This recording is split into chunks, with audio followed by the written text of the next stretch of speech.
So for as long as the NFL offseason was, the start of the NFL season is flying by. We are already almost at the end of September, and we are getting set for week 4, where the Detroit Lions will play another AFC North opponent, this time playing host to the Cleveland Browns. The Lions, of course, coming off a big win on Monday night against the Baltimore Ravens, in which they bullied the Baltimore Ravens, running for 224 rushing yards, sacking Lamar Jackson 7 times. Meanwhile, the Cleveland Browns are also coming off an impressive win over the Green Bay Packers in a low-scoring affair, a comeback victory right at the end there in front of their home fans. And this is going to be a very interesting game. Of course, we're going to break down everything that you need to know ahead of Browns and Lions on Sunday. But before we do, if I could get you to hit that like button and subscribe and notifications turned on, we are just so close to 300 subscribers right now. And I know that seems like an insignificant goal, but for a small channel, it really does mean just a little bit more. So if you could take 5 seconds to do those 3 things,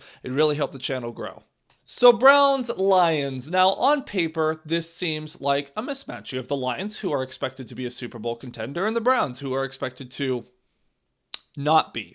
But where this gets interesting is Cleveland has one of the weirdest rosters in the league because offensively, they are admittedly a bit of a mess. They've got Joe Flacco out there doing his best at over 40 years old, but he's just not been it so far. But he's also sheltering the 2 kids that they have behind him in Dillon Gabriel and Shedeur Sanders. At some point they might take over, but for now it's Flacco's show. And as a result, the Cleveland offense is hardly inspiring. But on the other side of the ball, the Cleveland defense has legitimately been a top 3 unit, maybe even the best defense in the entire league so far. So there are a few things at play. Will the Lions be able to operate at the same level of efficiency offensively that they are used to, especially over the last couple of weeks? Will the defense be able to hold the Cleveland offense in check and keep this to a low-scoring game? It's probably going to be a very low-scoring game. Like, I'd brace for a game where the first 1 to 20 wins. And let's start with the Lions offense versus the Cleveland defense, because that is really the most interesting matchup of this game. And the most fascinating matchup is how are the Lions going to handle Myles Garrett? Obviously, Penei Sewell is one of the best tackles in the league, but every other defense knows that, which is why the star pass rusher never rushes over Penei Sewell, and it's going to be Taylor Decker that is tasked with handling Myles Garrett. And when I say Taylor Decker, I mean Taylor Decker and Brock Wright and Christian Mahogany and pretty much everything the Lions can possibly throw at Taylor Decker's side to help him with that task, because Myles Garrett, pound for pound, is probably the best defender in all of football. But it's not just him. The Cleveland defensive front as a whole has been fantastic. They're getting pressure super quick every single snap. It's like 2.5 seconds that they're getting pressure on the quarterback. They're the 4th best at getting pressure quickly in the NFL so far. And some of the other guys on the defensive front, rookie Mason Graham being one of the more notable ones, has been excellent. And it's not just the pass rush. The Browns defense is currently 1st in the league in rush yards allowed per game at 57, which is just absolutely insane to think about. They've played teams like the Green Bay Packers, who have Josh Jacobs, who's a very good running back. They've played the Baltimore Ravens, who have Derrick Henry and Lamar Jackson. So the fact that they've been able to have this level of success against the ground game is very impressive, and it's going to be a big challenge for the Lions. Obviously, we saw in week 1 what happened to this Lions offense when they weren't able to run the ball against the Green Bay Packers. We have a lot of evidence over the years of how good the offense can be when they can run the ball. So that is objective number 1, is can the Lions get the run game going in some capacity? Now, obviously, they're not going to run for 224 yards again. That would be ridiculous, especially against a defense as good as Cleveland's. But if the Lions can at least churn out 4 yards a carry and get themselves into more 3rd and shorts, 3rd and mediums, it's going to be a lot more obtainable of a task to go down the field compared to, well, if you're not.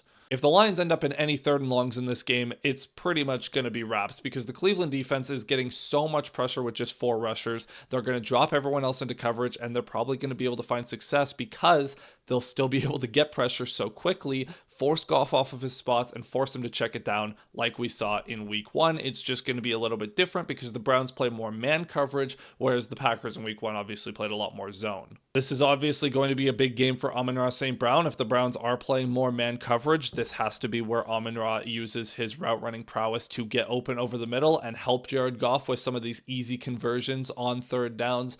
That's going to be a big part of this game, but also, can we get some deep shots to Jameson Williams going? Over the first couple weeks of the season, Jameson Williams has been strangely absent in the Lions offense. He's had a couple of catches each week. Obviously, in week 2, he had 2 catches for over 100 yards and a touchdown, but one of them was on a crosser that he just started to take off and run down the field. The other one was on a busted coverage.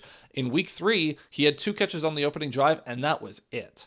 So could we get Jameson Williams involved on, maybe it is just more crossers that he could take over the middle and then run for some yards after catch? I don't know. But the Lions have got to find a way to get JMO more involved, because that would really unlock some of the explosiveness of their offense that's been lacking a little bit. And before we wrap up this section, I do also want to shout out Aiden Huntington on the defensive line and Carson Schwessinger, who have gotten a lot of praise from Browns people around that they've been playing very good, and they've been a big factor in helping in both the pass rush and in the run game especially. So those are 2 names to just be aware of as we go into Sunday, if you're a Lions fan and you haven't heard of these guys before. Again, I'm not expecting the world from the Lions offense in this game. However, the Lions have a really good offensive line, and they do have a really good offense, so they should be able to move the ball. It's just there's going to be a few more challenges in this game compared to the previous 2 weeks against some more lackluster defenses. Now, flipping over to the other side of the ball, the Lions defense, the biggest storyline going into this game is Terrion Arnold, who has had some struggles through the first few weeks of the season, and he has gotten a ton of criticism from Lions fans and media alike. And this is a big opportunity for him to kind of reassert himself as a true starting corner against an offense that isn't as good, against receivers that aren't as potent, and hopefully we can maybe get an interception for him that won't get called back on a bogus roughing the passer. Now, for as much as Joe Flacco is trying his hardest out there, he is certainly fairly turnover prone compared to most quarterbacks in the league. He's already thrown 4 interceptions in 3 games so far. So there's going to be an opportunity for this aggressive Lions secondary to maybe get their hands on footballs. Kirby Joseph, all eyes on him, because this is exactly the type of game that he could grab a pick or 2. Brian Branch dropped one against the Ravens. He's going to be looking for another one. And the Lions corners, they should be able to get their hands on footballs. Jerry Jeudy, Cedric Tillman, and some of the others Browns receivers are good, but not great, especially compared to some of the guys they've played over the last few weeks. You look at last week, DJ Reed was tasked with shadowing Zay Flowers, and he held him in check. So going up against Jerry Jeudy should be an easier task than he faced last week, so maybe he can get his hands on the football a little bit more. I don't know, but I'm looking for the secondary to make some plays.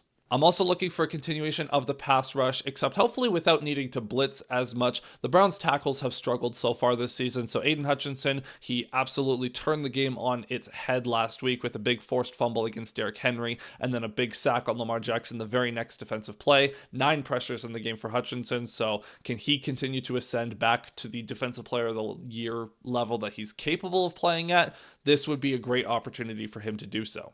Al-Quadin Muhammad has quickly become a rising star in the Lions defense. He had 2.5 sacks last week, already 3.5 on the year. He is dealing with an injury in practice. Don't know if he's going to play. If he doesn't, who's going to step up? If he does, though, he should also have plenty of opportunity to continue to have a very strong start to the year as well.